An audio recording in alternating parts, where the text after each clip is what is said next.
Mes bien chers amis, aujourd'hui je voudrais vous parler tout simplement de notre journée. Non pas pour faire du spectacle, de mettre le prêtre en avant, mais parce que cette période du confinement a été pour nous, prêtres, vos chanoines, l'occasion de mettre en valeur, de réfléchir, de revenir sur un aspect fondamental de notre sacerdoce.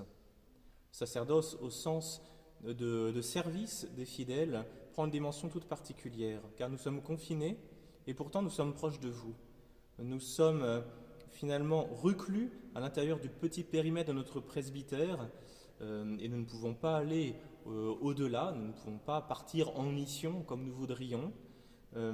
Et pourtant, donc ce signe public de notre consécration ne peut plus être perçu par les gens qui nous regardent habituellement à l'extérieur, avec qui nous pouvons parler, que nous pouvons évangéliser. Et nous sommes finalement ici, dans notre presbytère, et ici à Saint-Patrice, nous avons l'immense grâce de pouvoir nous tenir tous les jours dans notre église. Et alors que faisons-nous le matin, après un petit déjeuner rapide, vos chanoines se retrouvent ici à 8 heures pour le chant des laudes. Les laudes, c'est la grande prière du matin de l'église. Alors il y a 5 psaumes avec des antiennes, nous chantons un hymne, et donc ça dure une petite demi-heure après la prière du matin et la consécration au Saint-Sacrement. Et puis nous finissons par l'Angélus. Et puis ensuite nous nous dispersons, il est 8h30 environ, et nous nous retrouverons à l'église à partir de 9h. De 9h jusqu'à 10h30, tous les jours, pendant le confinement, nous exposons le Saint-Sacrement. Alors c'est sans doute un petit peu étonnant. Déjà toutes les semaines, 4 fois par semaine, nous adorons le Saint-Sacrement, exposé dans l'ostensoir, ici à l'église Saint-Patrice. Et là, désormais, c'est tous les jours. Et vous pouvez être étonné en vous disant, pourquoi expose-t-il le Saint-Sacrement tous les jours, alors que justement, il n'y a jamais eu aussi peu de fréquentation dans cette église? Et oui, car, chers fidèles, vous êtes tous actuellement confinés chez vous, et c'est difficile de vous déplacer. Néanmoins, l'église est ouverte. L'église est ouverte, et ceux qui, sur le trajet pour aller faire des courses ou autre activité, autre sortie permise en temps de confinement, peuvent s'arrêter à l'église. L'église est ouverte et adorer le Saint-Sacrement, rester un petit peu dans ce silence de l'église. Évidemment, il n'y a à peu près aucun danger de contamination en ce moment, étant donné le nombre de personnes qui passent à l'église. Et puis, éventuellement, se confesser, car un prêtre se tient à disposition. Alors, nous confessons, bien sûr, avec les distances requises pour éviter toute contamination.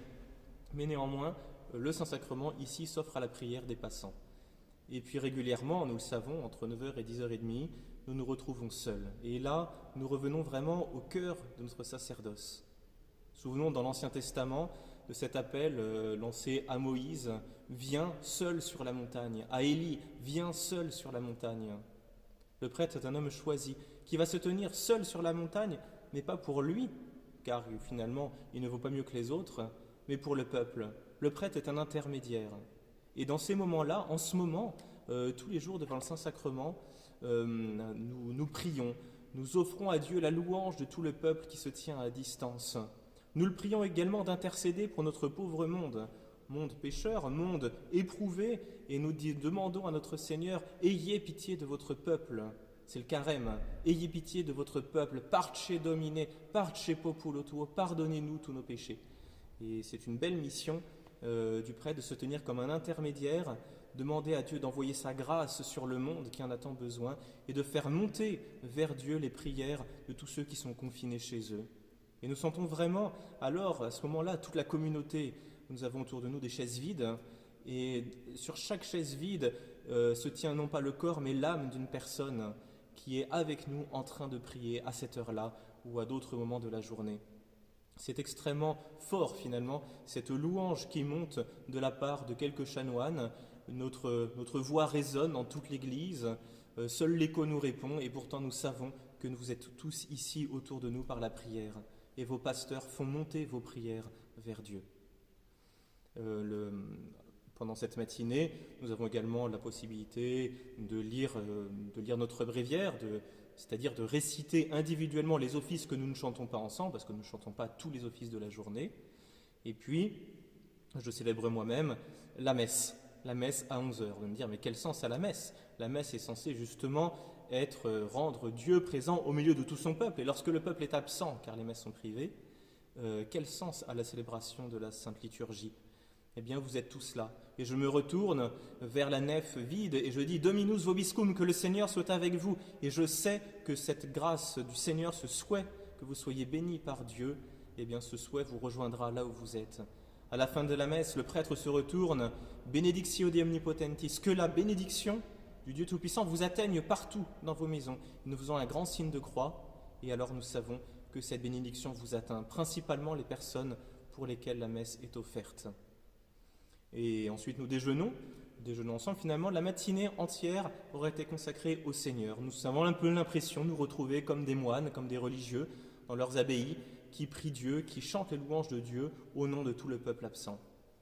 Et puis, le déjeuner nous donne l'occasion de cultiver, de renforcer les liens communautaires. Nous sommes souvent dans l'année dispersés, à courir un peu à droite à gauche pour les besoins des âmes. Et là, c'est un temps privilégié où nous nous retrouvons pour ressouder les liens fraternels. L'après-midi se passe chacun un petit peu dans ses activités. Les activités finalement ne manquent pas, entre les appels nombreux, beaucoup plus nombreux que d'habitude en ce moment, pour rejoindre les paroissiens, et puis tous ceux que nous aimons, ceux qui sont dans le besoin, ceux qui sont dans la solitude, particulièrement en ce moment. Et puis le temps d'étudier, d'ouvrir des livres que nous n'avons jamais l'occasion de voir, de préparer des cours de catéchisme, de faire ces vidéos quotidiennes. Voilà finalement comment se passe notre après-midi, un petit tour à l'extérieur pour prendre l'air. Et puis nous nous retrouvons ensuite, le chanoine Boinet célèbre sa messe de la même façon à 17h30, dans la solitude et le silence. Et puis et nous chantons les vêpres, la grande prière du soir de l'église, avant de dîner à 19h30, et de nous retrouver une dernière fois à l'église pour le chant des complis. Voilà, qui est la prière par laquelle nous confions toute notre nuit à Dieu, à la Sainte Vierge Marie. Nous les remercions pour leur protection pendant tout ce jour. Voilà, et pendant tout ce temps-là, vous êtes avec nous. Les offices sont le cœur de la vie canoniale. La louange de Dieu, l'intercession pour le peuple, notre prière personnelle se fond dans ce grand courant de la prière publique de l'Église. Et puis après, nous allons nous coucher. Les soirées sont relativement calmes, bien sûr. L'occasion de reprendre un livre, de préparer la méditation du lendemain, de faire du courrier aussi. C'est une bonne façon d'occuper sainement nos soirées. Et vous êtes tous dans notre cœur. Nous vous confions à la Vierge Marie, au cœur sacré de Jésus. Et nous profitons finalement de cette période un peu providentielle pour revenir au cœur de notre sacerdoce, c'est-à-dire l'intimité avec le cœur de Jésus. Bien, chers frères, soutenez vos prêtres par la prière. Aujourd'hui, ils ont besoin de retrouver le sens de leur vocation, le sens de leur sacerdoce. Et nous serons tous portés par cette grande union de prière qui dépasse les relations affectives, qui se détendent en ce moment. Et nous retrouverons avec grand bonheur pour ce grand culte public qui ne cessera jamais. Rassurez-vous, nous serons toujours là à Saint-Patrice. Saint-Patrice continuera à vivre. Restons bien unis par la prière.